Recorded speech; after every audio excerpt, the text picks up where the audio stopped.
أولا كل عام وحضراتكم بخير. النهارده هنقدم ندوة بعنوان تنمية الأسرة المصرية.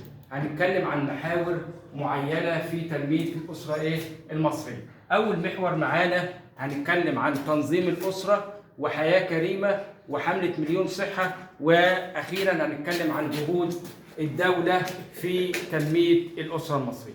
طبعا أول حاجة من أهم معوقات التنمية في مصر الزيادة السكانية المفرطة، فبالتالي لازم نعمل توعية في المدارس والجامعات والكليات بضرورة تنظيم الأسرة. تمام كده. نيجي بقى على المحور الآخر وهو مشروعات الدولة في حياة كريمة والقرى الأكثر فقرا والمشروعات التنموية التي تقوم بها الدولة في مصرنا.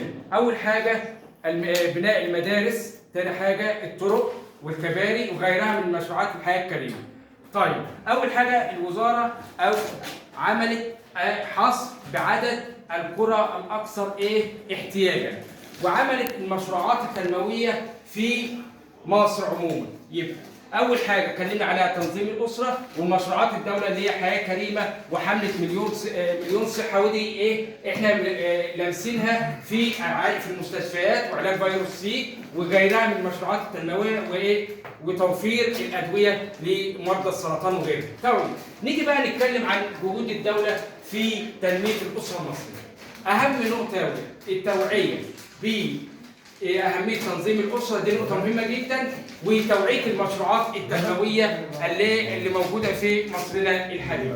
يبقى أول حاجة الخلاصة بتاع ندوتنا أو الخلاصة بتاعتها عمل مشروعات تنظيم الأسرة، حياة كريمة، حملة مليون صحة، وتوعية السكان بأهمية تعليم الأبناء وتوعيتهم بأسلوب اللي هي تنظيم تنمية الأسرة.